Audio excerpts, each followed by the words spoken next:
Submit করে দেওয়ার পর সাথে সাথে দেখবেন ডাউনলোড একটা অপশন চলে আসবে, এটা ডাউনলোড করে নেবেন।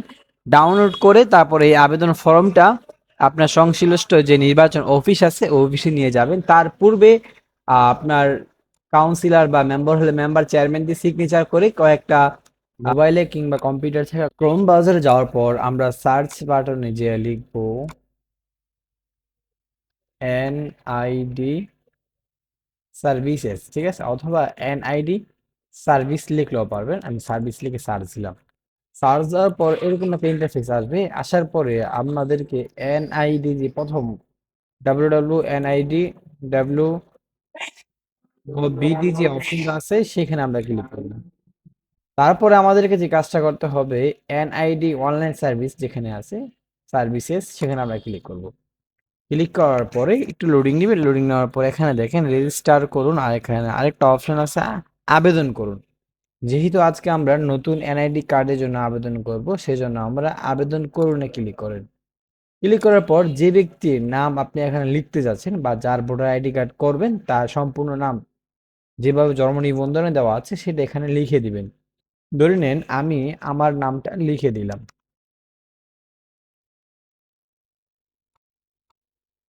তারপর আপনার জন্ম তারিখ যেটা সেটা দিয়ে দিবেন। তারপর একটু নিচের দিকে গেলে এখানে একটা ক্যাপচার থাকবে। এই ক্যাপচারটা আপনার এখানে যে ক্যাপচারটা আসবে ওই ক্যাপচারটাকে কিন্তু আপনাকে বসাতে হবে। বসানোর পরে বহালে ক্লিক করবেন। বহালে ক্লিক করার পর আপনাকে একটা সচল ফোন নাম্বার এখানে ব্যবহার করতে হবে।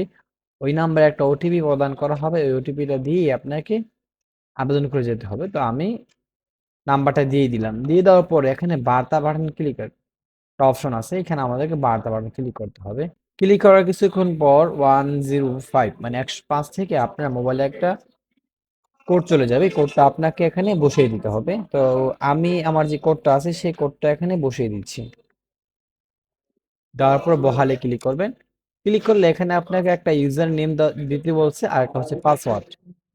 এটা এই জন্যই দেওয়া হচ্ছে কারণ আপনি পরবর্তীতে যখন এই অ্যাকাউন্টে ঢুকতে যাবেন তখন এটা আপনার লাগবে, ঠিক আছে। তো আমি আমার ইউজার নেমটা এবং পাসওয়ার্ডটা সেট করে নিচ্ছি।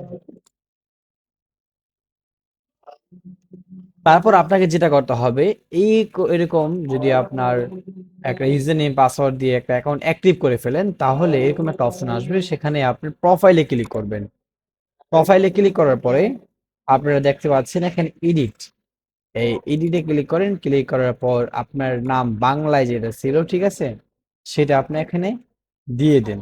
তো আমি আমার যে বাংলা ফর্ম নাম ছিল সেটা এখানে দিয়ে দিচ্ছি। তারপর আপনার লিঙ্গ সিলেকশন করতে হবে। লিঙ্গ সিলেকশন এখান থেকে করে দেন। তো আমরা লিঙ্গ সিলেকশন করে দিলাম। তারপর রক্তের গ্রুপ সিলেকশন করতে হবে, আপনার জন্ম নিবন্ধনের নাম্বার সিলেকশন করতে হবে, আপনার জন্মস্থান কোথায় সেটা আপনাকে সিলেকশন করতে হবে।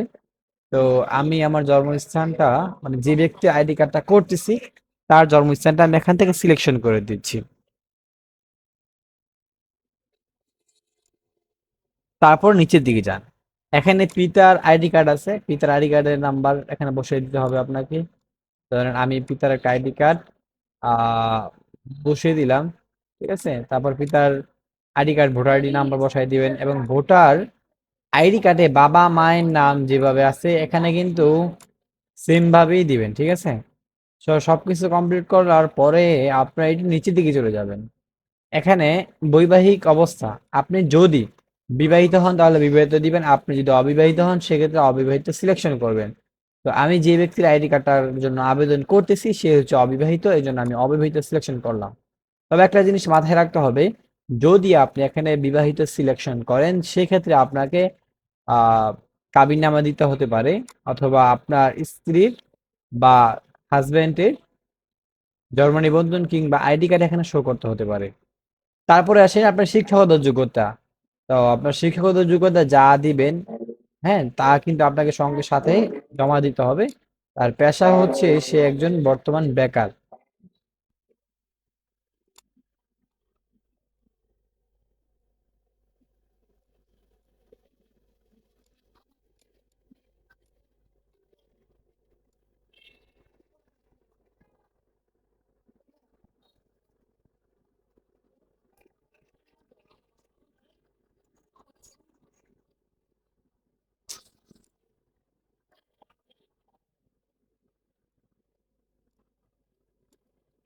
এখান থেকে আপনার যে গ্রামটা সিলেকশন করে দিবেন। সিলেকশন করে দেওয়ার পর আপনি পোস্ট অফিস এখান থেকে সিলেকশন করে দিবেন, এটা অটো হয়ে যাবে।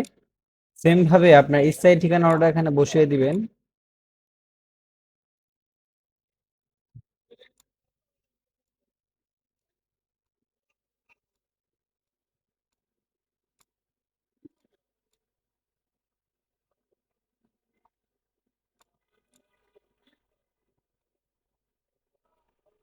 সবচেয়ে মূল্যবান এখানে একটা পয়েন্ট, সেটা হচ্ছে আপনি কোন এরিয়ার ভোটার হতে চাচ্ছেন। তো আপনার ভোটার এরিয়া এখানে সিলেকশন দেখাবে। আপনি যেই এরিয়ার ভোটার হতে চাচ্ছেন সেই এরিয়াটা সিলেকশন করে তারপর পরবর্তীতে ক্লিক করেন। পরবর্তীতে ক্লিক করার পর আপনি এখানে দেখতে পাচ্ছেন কাগজপত্রের প্রয়োজন নেই। এই আবেদনটি করার জন্য কোনো কাগজপত্রের প্রয়োজন নেই। সুতরাং আপনি যখন আবেদন করবেন আপনার বিদ্যুৎ বিল, ইলেকট্রিসিটি বিল, যাবতীয় যে ডকুমেন্টস গুলো আছে এখানে আবেদন করার সময় কিছুই দেওয়া লাগবে না। ঠিক আছে, শুধু আবেদন করবেন। আবেদন করার পরে সমস্ত ডকুমেন্টস আপনি এখানে জমা দিতে হবে যখন আপনি আপনার নির্বাচন অফিসে ফিঙ্গার দিতে যাবেন। আচ্ছা, তারপর আমরা পরবর্তীতে ক্লিক করব। ক্লিক করার পর এখানে আপনার আবেদন পত্রটি যে নিশ্চিত হলে আপনি সাবমিট করুন। তো আমি নিশ্চিত, এই জন্য সাবমিট করে দিলাম। সাবমিট করে দেওয়ার পর সাথে সাথে দেখবেন ডাউনলোড একটা অপশন চলে আসবে, এটা ডাউনলোড করে নেবেন। ডাউনলোড করে তারপরে এই আবেদন ফর্মটা আপনার সংশ্লিষ্ট যে নির্বাচন অফিস আছে ওই অফিসে নিয়ে যাবেন। তার পূর্বে আপনার কাউন্সিলর বা মেম্বার হলে মেম্বার, চেয়ারম্যান দিয়ে সিগনেচার করে কয়েকটা প্রসেস আছে, সেই প্রসেস অনুযায়ী আপনার ইউনিয়ন অফিস কিংবা সিটি কর্পোরেশন থেকে আপনাকে একটা প্রত্যয়নপত্র নিতে হবে, নাগরিক সনদ নিতে হবে, তাদের সত্যায়িত স্বাক্ষর এবং সিল নিতে হবে, তারপর এটা জমা দিতে হবে। এই হচ্ছে টোটাল কিভাবে আপনি নতুন ভোটারের জন্য আবেদন করবেন সেই প্রসেস। আমাদের এই ভিডিওটা ভালো লাগলে অবশ্যই আমাদের চ্যানেলটাকে সাবস্ক্রাইব করবেন এবং পাশে থাকা বেল আইকনটি অবশ্যই বাজিয়ে দিবেন।